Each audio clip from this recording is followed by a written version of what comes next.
di masjid ini dalam rangka untuk belajar lagi tentang agama kita, dan saya diminta untuk menyampaikan tentang kurban Kamis depan tentang haji. Jadi ini semuanya kurang ya. Nanti kalau habis haji lanjut kurban lagi ya. Bapak-Ibu yang dirahmati Allah Subhanahu wa taala, memahami fikih kurban ini penting karena ada sebagian kaum muslimin yang tidak paham sehingga mereka menjalankan kurban sakarnya sendiri. Ada yang patungan sapi sakar ini, pokoknya urunan piro-piro itu toko, pokoknya piro-piro ya apa-apa. Bahkan ada yang sampai 10 orang dan seterusnya. Terus saya melihat patungan kambing dan macam-macam. Makanya kita bahas secukupnya waktu malam ini. Nanti Kamis depan ngomongkan tentang pamitan haji. Baru Kamis depannya lagi kita lanjut tentang kurban lagi. Bapak-Ibu yang dirahmati Allah Subhanahu wa taala, seorang muslim harus beramal di atas perintah. Kaidahnya al-aslu fil amri at-tahrif ila badala dalil ala wujubiha. Hukum asal satu perintah itu tidak boleh, suatu ibadah itu tidak boleh kecuali ada perintahnya. Nah, kita sebenarnya nggak boleh kurban kalau nggak ada dalilnya. Tapi karena ada dalilnya kita kurban. Karena ada dalilnya kita sholat itu. Makanya Allah menyebutkan di Quran surat Al-Kautsar ayat 2, fasholli li rabbika wanhar. Sholatlah dan berkorbanlah. Ini menjadi rangkaian nek wong sholat niku kedai kurban. Sholat itu ibadah kita kepada Allah secara vertikal. Kurban itu juga vertikal kepada Allah, tapi juga punya implikasi sosial. Nanti ada dalilnya. Kemudian hari raya kita orang Islam nggih niku delaga kali Idul Fitri. Adapun yang lain pun boten usah direken. Makanya Nabi mengatakan innal likulli qaumin iddah. Setiap kaum punya hari rayanya. Wa inna iddana hadzal yaum. Hari raya kita, hari kegembiraan kita ya hari ini, Idul Fitri Idul Adha. Kemudian dalam riwayat lain dari Anas radhiyallahu anhu beliau berkata, qadima Rasulullah sallallahu alaihi wasallam al-Madinah wa lahum yawmani yal'abuna fihima.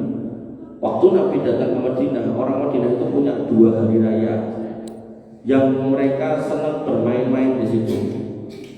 Maka kemudian Nabi mengatakan kepada orang Madinah, qad abda lakumullahu bihima khairam minhuma. Allah sudah ganti hari rayamu itu dengan ini, 2 ini. Kemudian Nabi mengatakan yaumul adha wa yaumul fitr. Hari Idul Adha dan hari Idul Fitri. Ini menjadi dalil ya, kita orang Islam ya, gak usah merayakan yang macam-macam kecuali Idul Adha Idul Fitri. Sudah. Begitu Idul Adha Idul Fitri, silakan bersukacita, silakan bersukaria, bergembira.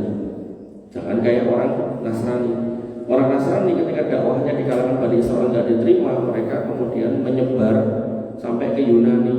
Begitu tekan Yunani, di Yunani adalah baru ada konflik di mana setiap orang, setiap suku mengunggulkan dewanya masing-masing. Nah, penguasa merasa terancam dengan keadaan itu, kemudian kok ada yang datang mendakwahkan ketuhanan yang satu, nyembah Tuhan yang satu. Ya akhirnya yang terjadi diterima. Tapi orang Yunani ngomong, nih awake dhewe ning kene iki biasane duwe perayaan nang tanggal selawe. Nah, misionarisnya ngomong, ya ora apa-apa. Wong Tuhanku ya lahir tanggal selawe. Dicocoki. Makanya sampai hari ini, hari itu tidak akan pernah ditemukan di dalam Alkitab. Makanya Allah menyebut mereka itu sebagai ghairil maghdubi alaihim waladdallin. Orang-orang yang terlukai dan orang sesat dikatakan sesat karena nggak punya dalil tapi beramal. Dikatakan orang yang terlukai ngerti dalil tur pegah ngamal. Inilah orang Yahudi dan orang Nasrani. Bapak Ibu yang dirahmati Allah Subhanahu wa taala, dan saking hari Idul Fitri Idul Adha itu adalah hari bergembira, kita dilarang berpuasa. Nahan Nabi sallallahu alaihi wasallam an shaumi yaumil fitri wan nahar. Nabi melarang kita untuk puasa di hari raya Idul Fitri dan Idul Adha. Kenapa? Karena hari itu adalah hari bersukacita.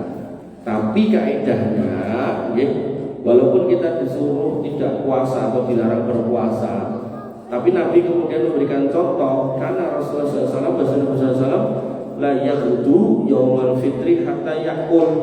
Nabi tidak sholat id sampai sarapan dulu. Wala yakul yaumal adha hatta yarsi'a fa yakula min udhiyati. Dan Nabi tidak kemudian sarapan dulu pas Idul Adha. Artinya gak puasa tapi juga sarapan Idul Adha dulu. Sampai kemudian Nabi sholat id bareng selesai, beliau baru sarapan. Tapi yang digunakan untuk sarapan kambingnya. Makanya Bapak Ibu yang dirahmati Allah Subhanahu wa taala, sunnahnya niku nek Idul Adha niku nggih sarapane dengan daging kurbannya. Makanya pami nggih niki pun sepakati, oh iki sing bener ngene gitu kan. Akhirnya sepakati bar salat Id mlayu sih. Bapak-bapak loro, ibu-ibu loro, belesnya siji ser gitu kan. Nah, terus dimasak. Nah, mungkin jam 8 bapak-bapaknya ibu-ibu pada datang. Nah, itu yang dimakan sarapan. Nek kerso derek sunah ngoten niku. Ampun nopo Idul Adha sarapane nduk iki. Masak pecel. Artinya nek memang tidak bisa seperti itu, penting kurma atau mawon pun oke nanti siang dimasaki. Bapak Ibu dirahmati Allah Subhanahu wa taala, sampai urusan masak bareng niki enten masjid tertentu niku ya. Mereka itu tidak mau masak bareng. Kenapa? Karena mereka punya pendapat tidak boleh dimakan bareng-bareng. Kudune dimakan dhewe-dhewe. Jadi memang pentingnya belajar fikih ngoten niku. Nanti saya itu masuk masjid ini ada pendapat ini, masjid ini pendapat ini, pendapat ini. Nah, makanya Allah mengatakan wa in tanaza'tum fi shay'in farudduhu ila Allah wa rasulih. Kalau di tempat kamu itu ada permasalahan yang berpotensi menimbulkan konflik, gesekan, menimbulkan perseteruan, maka kembalikan kepada Allah dan Rasulnya. Kembali kepada Allah, kita tidak melihat Allah. Kembali kepada Rasul, kita tidak ketemu Rasul. Maka maknanya yaitu kembali kepada Quran dan Sunnah. Bapak Ibu yang dirahmati Allah Subhanahu wa taala. Jadi kita dilarang puasa, ning pas Idul Fitri kita disuruh sarapan dulu, pas Idul Adha sarapannya setelah sholat. Nah, kemudian Nabi punya kesenangan, wakana idza raja'a akala min kabidi udhiyati. Nabi kalau pulang, nah, Nabi itu senangnya potong tadi itu makan hatinya. Jadi mungkin dari sebelah setunggal terus dirogoh hatinya, dibersihkan terus dimasak. Nopo dibakar, nopo diapake, nopo yang sarapan itu. Nah, takwa itu adalah poin penting dalam kurban. Jadi kurban itu ibadah yang sangat menyenangkan menurut saya. Kenapa? Karena jenengan itu disuruh menyiapkan duitnya, membeli kambingnya, memotongnya, terus dagingnya kan ngepek kita. Makanya Allah mengatakan la yanallahu luhumuha wala dima'uha. Tidak ada Allah itu minta dagingnya atau darahnya, walakin yanaluhu taqwa minkum. Yang Allah mau, Allah ingin lihat mana di antara kita yang paling bertakwa. Nek kon kurban iki sing manut sing dito. Nek kon kurban iki wong detak kene sing politis sing dito. Aku ora politik, aku ora mampu kok ngrokok ra leren. Nah, kita harus jujur loh. Kalau jenengan yang ngaku yang rokok, mendino rokok, cobi jenengan kang leren ning rokok dina Senin karo Kamis apa Senin Selasa Rebo leren. Niku sing duit untuk rokok dijalengi. Niku setahun untuk sapi, sapi pedus. Yakin deh ya, soalnya rokok saat ini larang tahu. Tapi karena sudah enggak niat, ambok yo sugih belum kedua ya tetap pegang kurban. Makanya yang ditanya di sini itu takwa kita. Dan takwa, hakikati hakikat takwa itu di atas ilmu. Makanya pentingnya kita belajar niki. Kalau ini wow sontennya atau sing WA. Dah lama nggak ngisi di masjid saya. Ngisi di masjid saya tadi. Oke. Tanggal pinten 28 pada subuh siap. Saya ngotot siap. Di Selasa apa-apa nih. Temane nopo tato. Ini dari korban, temane korban wae to Pak. wis tahu. Sampai wis tahu. Sing liyane nopo? Perang salib apa nopo kan? Subuh-subuh bahas perang kan. Padahal sesuai plan ngajenge kurban. Dan ilmu itu Pak, jenengan sudah pahami sekarang. Ning kadang niku mengki seiring berjalannya waktu lupa. Sehingga nanti yang paling bagus niku mendekati momen ini niku dipelajari melih. Karena memang kafatul ilmi anisyan, bencananya ilmu niku lupa. Memang sok lali tenan. Coba jenengan kula iso lali lho gitu loh. Makanya dengan di refresh lagi oh gini gitu loh. Nah, itu yang kemudian mengawal kita, jangan kemudian nyepeleke ngoten niku, malah bahas perang salib gitu. Ya sekolah ya ada terus tak eneke. Terus dia ini banyak liyane ta kurban. Wis ana wae. Ramalan Nabi Muhammad di dalam Injil. Oke, kuwi wae tak. Padahal niku materi abot ya saya itu. Niku materi abot ya. Enten materi ning kula nggih nanti nyampe nggih. Cuman niku nek disampaikan subuh-subuh apa ya mesake men mbah-mbah niku. Materi abot niku. Biasanya kalau nyampe pada maghrib terus di komplek orang-orang yang orang-orang yang memang sekolah-sekolah tinggi gitu loh. Jadi bukan masyarakat yang tadi kita mati-mati niku. Nggih. Ada jadi memang di dalam Alkitab itu disebutkan nama Muhammad, ciri-cirinya. Jadi benar-benar ketika kita membaca itu ya memang Nabi Muhammad itu sudah dinubuatkan. Bahkan mereka orang Yahudi Nasrani itu sudah tahu jadi mau pegah. Sudah kenal sebenarnya seperti kenal kepada anak-anaknya tapi nggak mau ngikut karena yang mereka pikirkan, yang mereka bayangkan Nabi terakhir itu harus orang Bani Israel. Ternyata bukan. Bapak-Ibu dirahmati Allah Subhanahu wa taala. Nah, karena Allah pengen takwa kita yang ditunjukkan, maka Allah mengingatkan melalui nabinya man wajada sa'atan, sapa wong sing duwe duit, mampu, walau yudohi ora gelem kurban, wala yaqrabana musholana, jangan dekat-dekat tempat sholatku. Nah, musola di sini nek kita hari ini di sini di Indonesia niku kita mendefinisikan musola niku masjid cilik sing ternyata Jumatan musola niku. Nah, di Arab baik dalam bahasa Arab ataupun realitanya di Arab yang namanya musola niku tanah lapang sing dinggo salat Id di lapangan ngoten niku namine musola. Nah, sehingga Nabi mengatakan sapa wong di duit duwe kemampuan gak gelem kurban ojo nang tempat salatku berarti lapangan iku wae. Ning niki bahasa ngeten niki bukan berarti melarang salat Id boten. Niki namine mimbabil wa'id. Niki bab ancaman. Ancaman niku ngeten. Nek memang kita itu punya iman, Nabi ngendikan ngoten mosok ya tetep arep ditabrak. Amun dicandhaki kados sebagian bocah-bocah ra cetha niku. Wah berarti ya malah rasa sholat sisan. Boten ya. Jadi kita nyandak ini bukan malah rasa sholat, kita nyandak ini introspeksi. Emang aku duwe ya aku kudune tuku wedhus kurban. Bukan malah dicandhaki gandeng aku ra kurban, aku wis rasa sholat sisan niku mentu ya.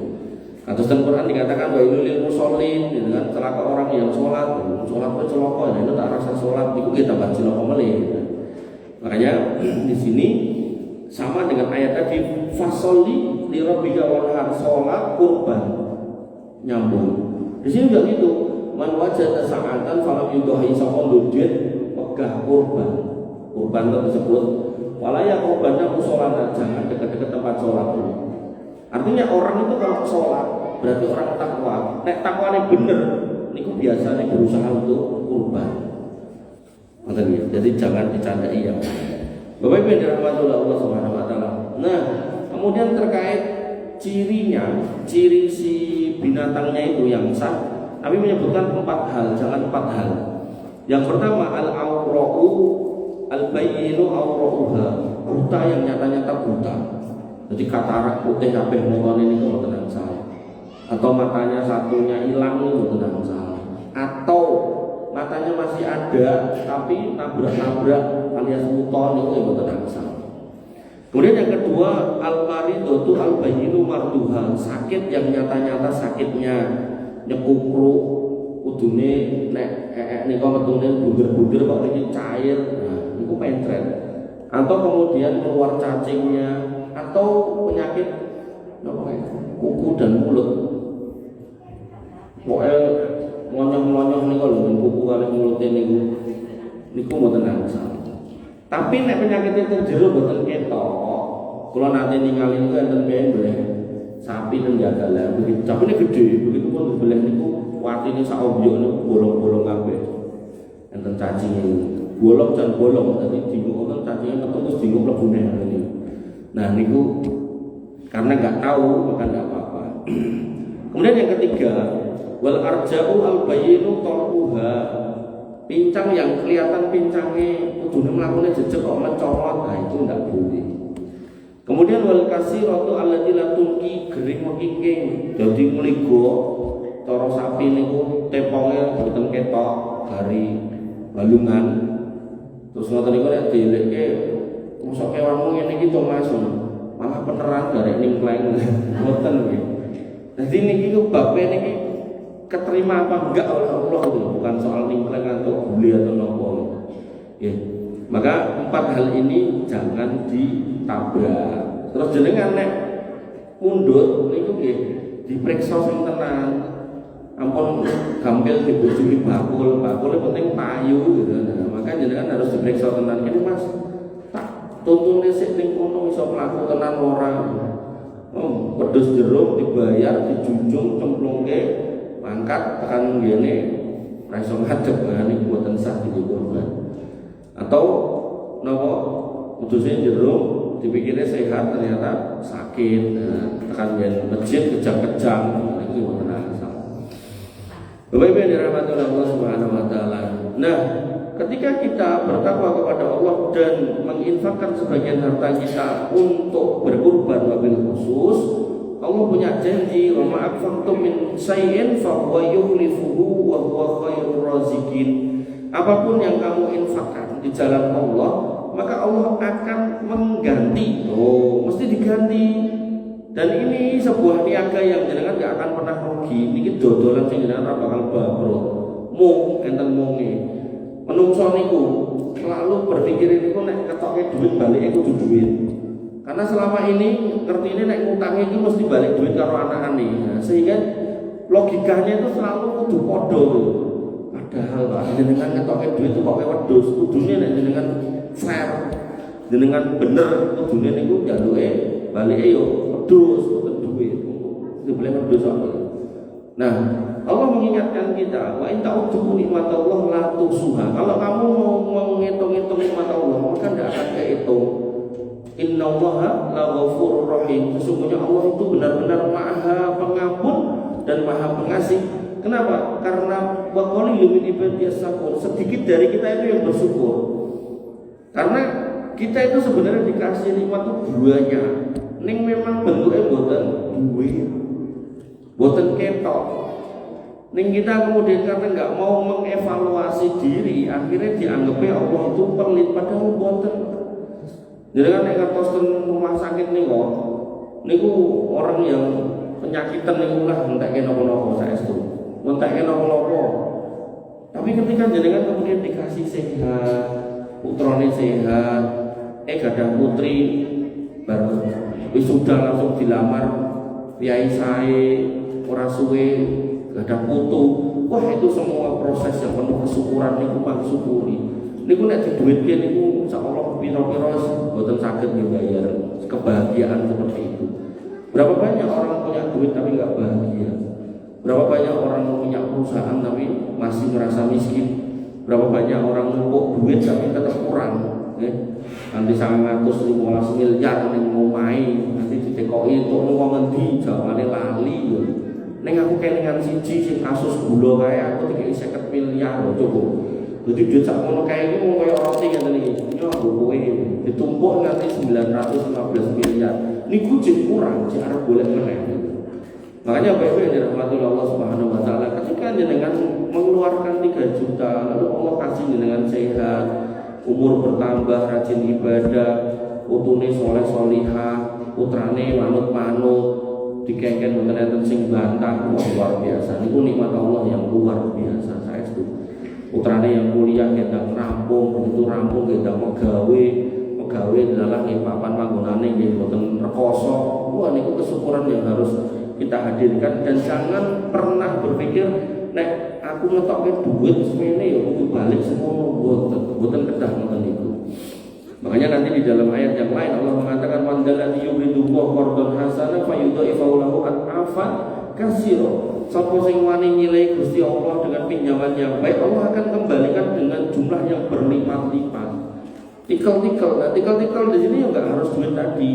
Wallahu yakbidu wa yabsutu wa ilaihi turja'un. Allah menahan dan melapangkan rezeki dan kepadanya lah kamu kembalikan. Bapak kula niku petani. Ning anggar nandur-nandur niku sayur-sayur niku kerep ora untung, kerep ndak untung. Termasuk nandur pari niku kerep ora untung. Ibu kula niku kerep napa komplain ten kula. Pakmu macul yang ono yahene ra sugih-sugih. Bahasane kok niku. Iki modal entek tambah ono nggih. Nah, Pak kula niku nek misal panen sayur ten sawah apa tomat apa timun ning pasar Pepayu didungke tanggane. Mbuh kiwa mbuh tengen mbuh ngarep mbuh buri pokoke didungke. Nek jaman sine enten sapi pakai sapi, mboten enten sapi punan. Dungke tanggane. Ning Pekamatan kula memang bener kata ibu saya, nek bapak saya itu ndak sugih dari petani. Iya. Tapi saya melihat anak-anak itu ndak ada yang hidup susah gitu. Itu niku lho, Pak. Dan apa istilahnya, saya juga melihat cucu-cucunya sak pirang-pirang sholat kabeh.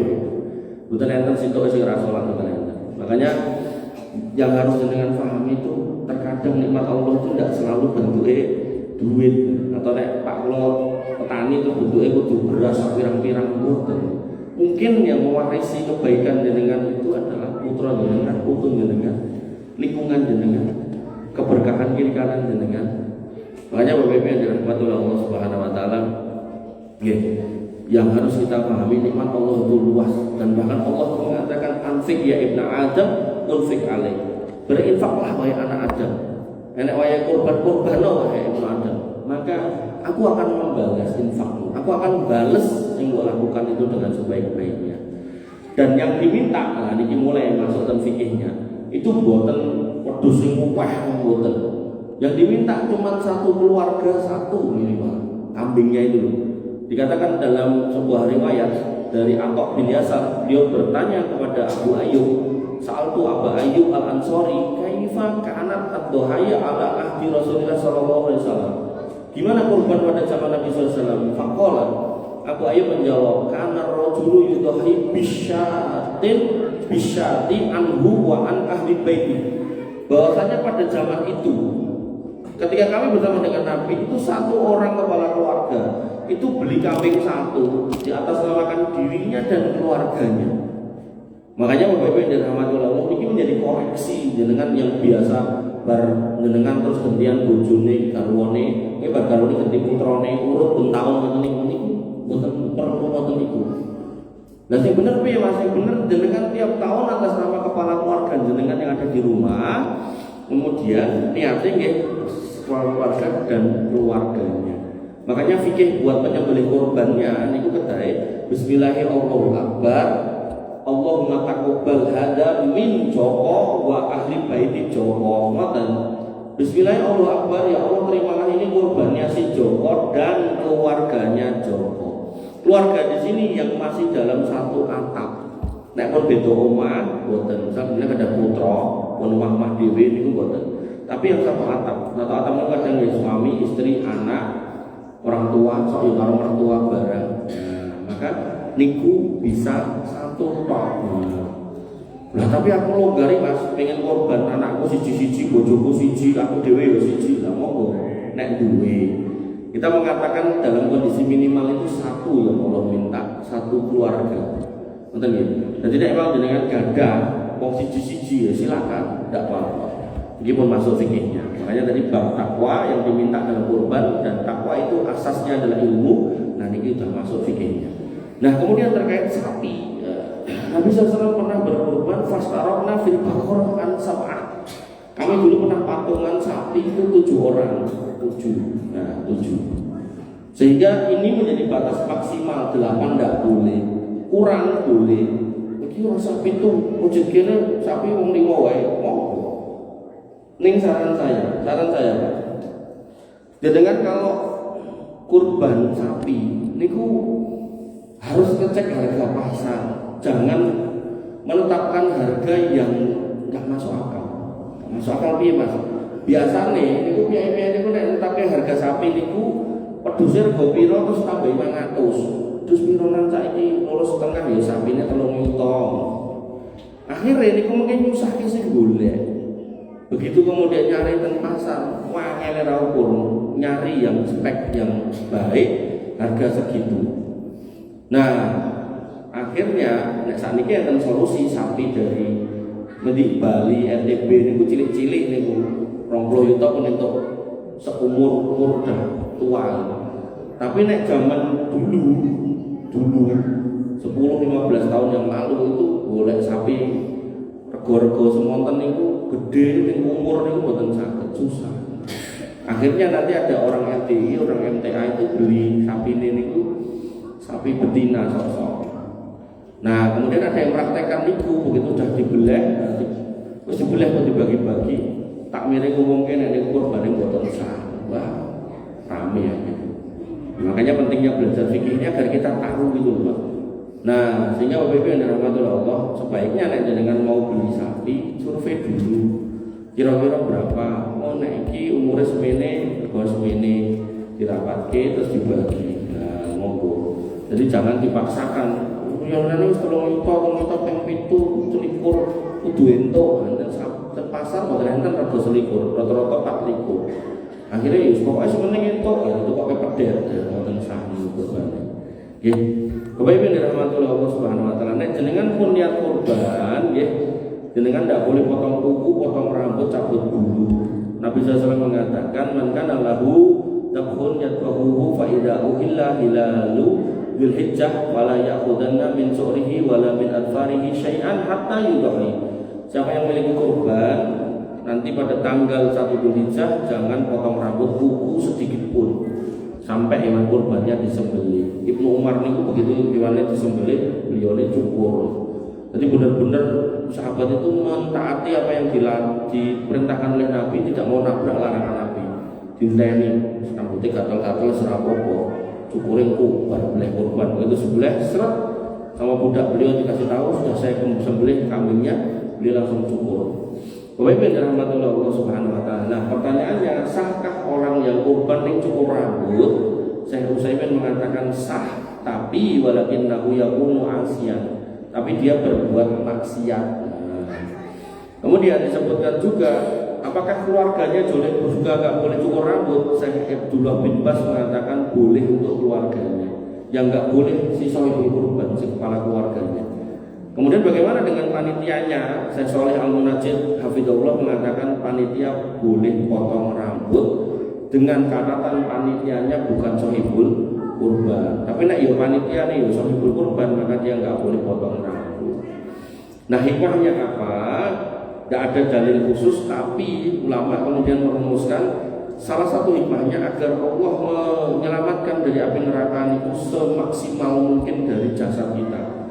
Jadi corok rambut itu tidak tertinggal sehelai pun, corok bulu tidak tertinggal sehelai pun, corok kuku itu tidak tertinggal sehelai pun.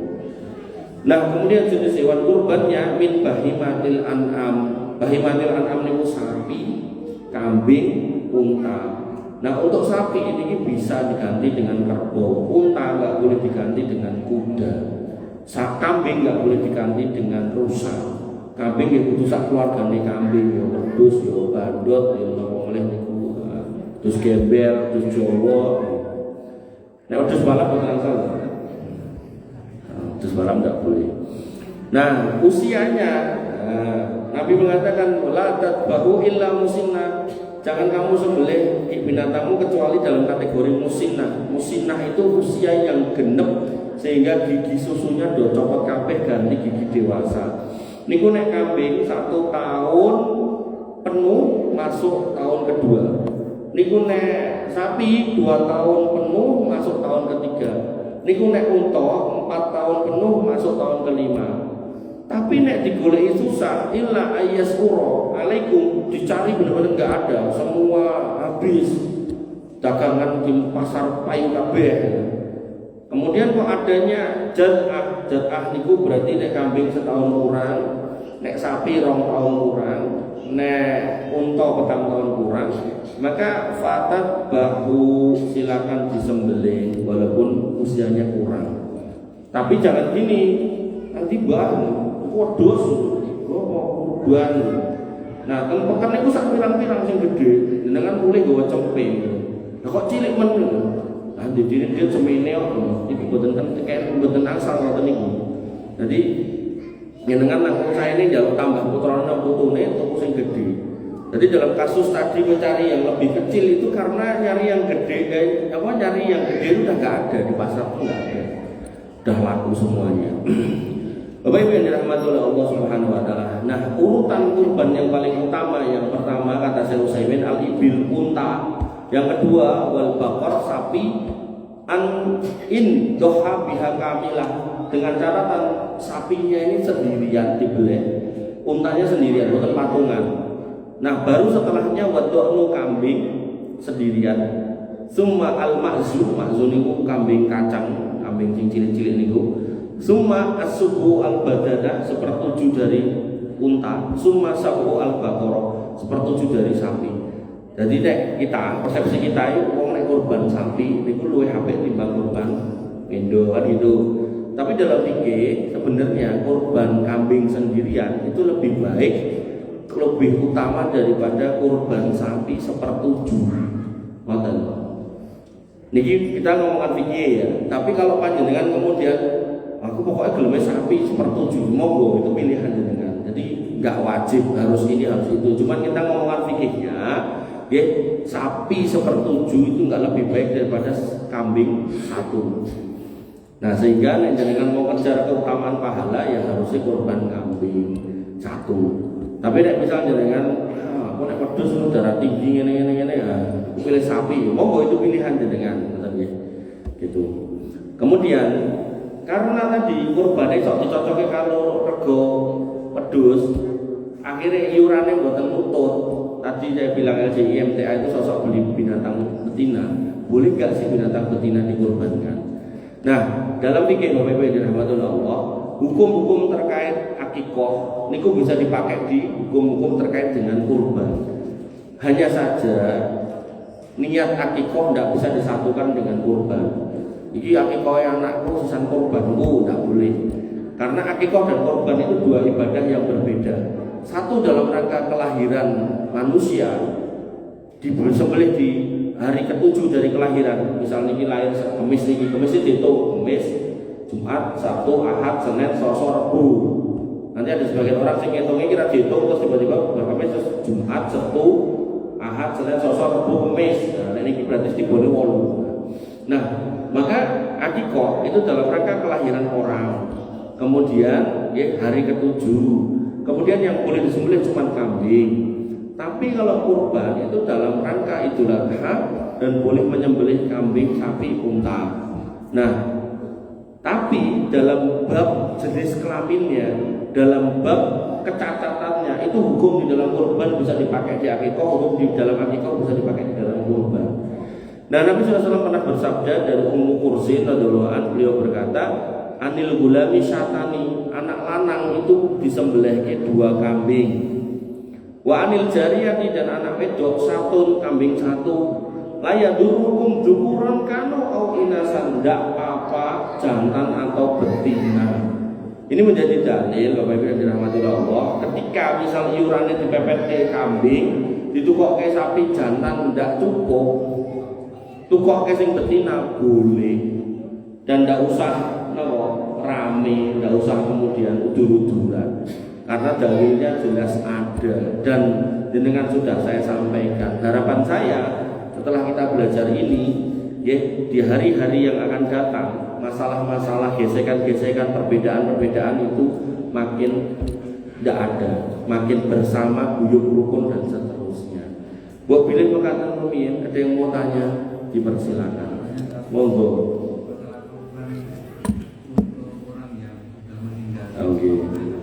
Yeah. Jadi materi itu ada nanti di belakang-belakang, tapi nggak apa-apa ditanyakan di depan. Korban untuk orang betina, orang yang sudah meninggal. Yeah. Jadi ada seorang laki-laki yang mendatangi Nabi SAW, ya Rasul, inna ummi qad matat. ibu saya sudah meninggal. Afa atasodaku anha, boleh enggak saya bersedekah untuk beliau? Kata Nabi boleh. Disitulah kemudian orang ini bersedekah untuk ibunya. Hadis ini konteksnya adalah duit, bukan kurban. Oke, satu itu dulu. Kemudian yang kedua, dalam praktek para sahabat tidak pernah ada sahabat yang berkurban untuk bapaknya yang sudah meninggal, ibunya yang sudah meninggal. Ini sejauh yang saya tahu. Artinya nanti jangan punya dalilnya monggo. Nah, tapi ada tapinya. Para ulama tetap berselisih pendapat, berbeda pendapat. Ada yang kemudian mengkompromikan dua keadaan ini, yaitu bahwasannya kurban itu bisa masuk kategori sedekah sehingga boleh diniatkan untuk orang tuanya yang meninggal. Walaupun ada juga ulama kedua yang tidak membolehkan khusus untuk orang mati karena para sahabat nggak pernah mempraktekkan, dan hadis tentang laki-laki atau anak yang bertanya pada Nabi itu konteksnya bukan kurban, sehingga ada memang perbedaan pendapat di situ. Nah, ketika dengan memilih yang membolehkan ya monggo, ketika memilih yang tidak ya monggo, dan ketika ada teman kita yang milih yang membolehkan kita tidak, ya sudah kita hormati saja. Nah, tapi hakul yakin menjadi boleh ketika orang tua kita itu ngerti aku nek mati tetap butuh transferan pahala. Nah, terus putranya dikelepake Jiro 46 dikandani dole mengko nek bapak wis mati wis ra ono terus kowe longgar nyuwun tulung korban no dinggo bapak mentau. Nah, itu sudah masuk dalam bab wasiat meling. Maka ulama membolehkan kalau orang tuanya meling. Jadi yang pertama tadi ada khilaf, yang kedua ini yang soal meling itu tidak ada khilaf, boleh gitu. Makanya jenengan karena udah ngaji ya, ngapunten khususnya udah sepuh-sepuh mang meling ngoten. Kadang anak-anak diweling lali kok. Diweling. Wonten malih Pak Toyo timbang-timbang lho Pak. Ada materi yang pertama tadi. Belum. Beli salah satu kambing untuk sarapan. Oke. Jadi sholat id kita itu tidak boleh puasa. Oke. Sampai situ paham? Nah, Idul Fitri kita harus sarapan. Sunahnya. Nah, akhirnya ya sarapan nggih mboten napa-napa, ning sunahnya sarapan. Nah, Idul Adha kita itu tidak boleh sarapan.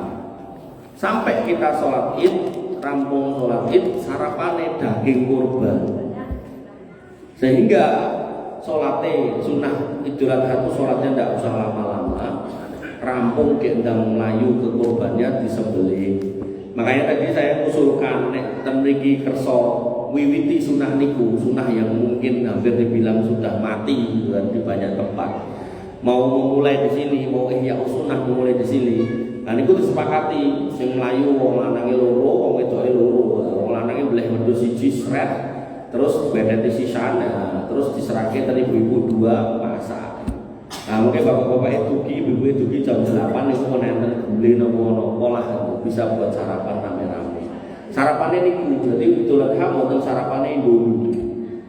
Repot, paham? Ini mengambil binatang korban dari Pak korban untuk umum. Iya. Boleh. Boleh, nggak apa-apa. Kan tinggal jenengan mriki sepakatnya sahibul kurban nang salah nopo kan ngono. Mriki misal sepakatnya sahibul kurban entuk sampil kalih daging pinten sekilo, disisihirin to niku. Berarti kurangnya kan niatnya didum kok, itu dimasak selesai. Tapi gini wow, aku juga ada yang melayu, kalih sing nyepake bumbu, ning masak sisan. Mungkin boleh tok ditinggal ora dibedeti. Baru dibedeti ora ada sing masak. Kudu kompak memang niku. Nah, sunahe wonten niku. Termak. Nah, niku wonten sarapan nek beduk nek Lanje pramila rata-rata ngene. Rata-rata kan ngetosnya rampung kabeh lagi niku to. Niku sunahe niku wau nek kersa. Monggo. Sarapan Iya. Yang dipakai sarapan kan ambil daging dari kurban. Ya. Kurampe kan misalkan nasi, bumbu dan lain sebagainya itu misalkan uangnya itu ngambil dari infak masjidnya apa boleh? Oke. Dengan nek konservasi yang saya sampaikan tadi, Nabi makannya itu hati kambing. Sehingga orang Arab niku mangan daging tok niku dihitung sarapan.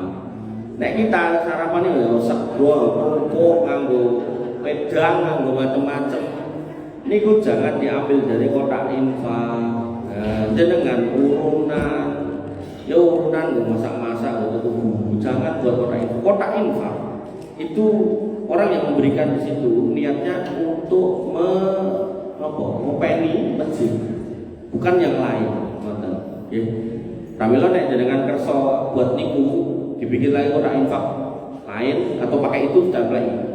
Kotak infak dimasak-masak atau kotak infak di piknik jamaah at-taqwa. Mungkin nek enten sing leboni boleh di piknik.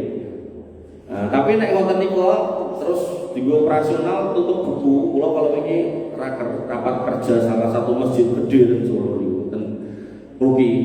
Niku tak tamire sanjang. Ben wulan niku kurang 3 yuta ping 12 36. Ngoten niku mboten angsal nggih piknik. Tetap harus dikembalikan ke masjid. Enggak boleh. Nggih. Ya, jadi tidak boleh buat masak-masak, tidak boleh buat macam-macam. Monggo yang lain, Pak Joko. Antuk Mas. Nggih monggo. Untuk sugidul korban Nggih. itu tidak boleh potong rambut itu sampai berapa lama? Sampai dipotong kurbannya. Artinya ketika kurban itu kan tanggal 10, 11, 12, 13. Mriki misalnya tentang kurban, pedus niki 3.000 ekor. Nah, jatah jenengan dipotong ning tanggal 13, ya berarti jenengan mungkin boleh potong rambut dan macam-macam tanggal 13 ini. Makanya tadi saya contohkan Ibnu Umar itu posisi gerak, beliau tidak bisa ikut sholat Id. Nah, zaman dulu misalnya di lapangan itu kambing dijajar ten mriko. Nah, begitu Nabi selesai khutbah, Nabi langsung turun menuju kambing beliau dan para sahabat yang punya kambing menuju kambingnya dibeleh gede. Nah, Ibnu Umar karena sakit nggak bisa menghadiri sholat Id itu, yang menyembelih budak beliau namanya Nafi.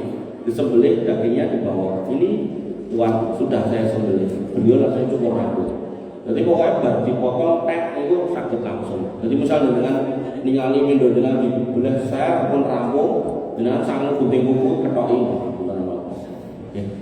Nah, mau ngapa sih nek ngantri petang dino niku lho, saking mukae penting sing dibelah wae. Wonten. Wonten malih. Pak Joko malih. Tadi mulainya tanggal 1. Mulainya nggak boleh motong. Tanggal 1, begitu tanggal 1 Dzulhijjah tidak boleh. Ketika kita sudah niat ning urung tuku wedhus ya tetap tidak boleh. Tapi nek enggak niat, pikirannya iki aku ora ndedit iki. Wis ora niat kurban, ya, potong kuku potong rambut tidak apa-apa. Ternyata pas hari tasrik kedua, enten sing kayak duit. Pak, gua ge kurban kayak putrane. Tukoknya langsung. Nah, begitu dengan tukoknya niku jenengan tidak boleh potong-potong. Dia monggo tanya terus yang salah. Untuk bagian dari sujudul korban itu maksimal berapa? Ada sebenarnya. Nanti kan babnya masih panjang, ada tapi nggak apa-apa. Nabi mengatakan yang sudah nggak sembelih, panganen, terus hadiahkan, sodakohkan. Ini berarti dibagi 3, sepertiga. Ning para ulama berselisih pendapat di sini, apakah harus atau tidak. Pendapat yang kuat insya Allah tidak harus. Artinya nek misalnya dengan di sini menyepakati bagian ini sohibul kurban ini sampil siji karo daging sekilo dan itu disepakati diterima oleh semua, ya udah itu tidak apa-apa walaupun itu kurang dari sepertiga. Tapi nek mereka sepakat pokoknya sohibul kurban sepertiga, ya alhamdulillah monggo. Dan nek ngertos teng daerah Dieng niku enten satu masjid niku hampir semua warganya korban. Daging niku sampai surplus. Kok niku dikeke sepertiga, dikeke setengah we turah. Makanya yang perlu dipahami sepertiga atau berapapun itu dilihat kondisi masyarakatnya. Nek korbannya sithik terus niku nganggo skema sepertiga, otomatis mungkin kan masyarakatnya itu emang sejimbit-sejimbitnya. Makanya pentingnya untuk menggugah kesadaran kurban itu loh. Nek memang bener sisanya adalah orang nggak mampu nggak apa-apa. Kadang itu sing kurban justru wong ora mampu, sing kurban ya namung piyaine niku, sing mampu wegah nonton karo ngenteni niku luar biasa, menyedihkan. Ya niku PR buat kita semua loh untuk menyadarkan, termasuk kita sendiri harus sadar. Ya, jadi ngapunten kula boten pamer boten napa. Kula niku nek anggar kurban niku kula berusaha untuk daftar niku nggih saya, anak-anak sama istri. Nah, berarti totalnya ber-8. Kula usahake nek duit itu tukoke. Kadang itu sampai dari tasrik ketiga kula tesih tuku. Ya bergone duit itu kadang enten kadang boten saya paksakan. Dan setelah itu yo hidup saya baik-baik aja, tidak kemudian susah. Saya itu nggak punya utang belas loh Pak, nggak punya utang. Walaupun aku ya PNS nggak ada KSK Pak. Kita awal saya masuk sampai hari ini saya nggak pernah ada KSK. Padahal anak saya 6 loh. Artinya dengan yang PNS kan ngertos piambak bagaimana perjuangan seorang PNS gitu kan. Lagi nyekolah ke SK dibutuh sekolah ke anak ngoten to. Alhamdulillah kula mboten. Terus kula niku pokoke kula mboten pamer, kula pengen memotivasi jenengan. Kula niku ngisi pengajian sebulan niku ping bulan niki 117. Niku nek amplop 300 niku mang penge dhewe 30 juta. Kula yo moh niku. Ning kula yo iso kurban 8 niku. Artinya Allah itu gak akan mengingkari janji ketika jenengan itu benar-benar berusaha tulus dan berjuang berkorban niku insya Allah itu ganti.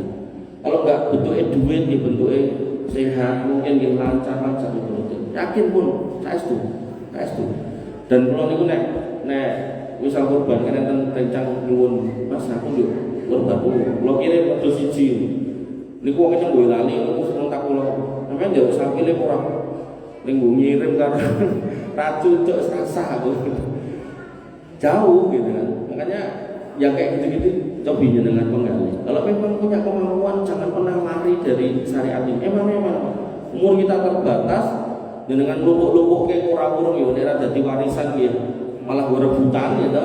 Maka ketika dengan kewajiban pun rampung ya putrane pun omah-omah pun mapan tinggal ngurusi jenengan kali garwa kok enek duit iki ibadah isone ibadah kurban isone ibadah jumat berkah isone tinggal umroh syukur-syukur bisa haji semonggo gitu kan sesuai kondisi kita masing-masing.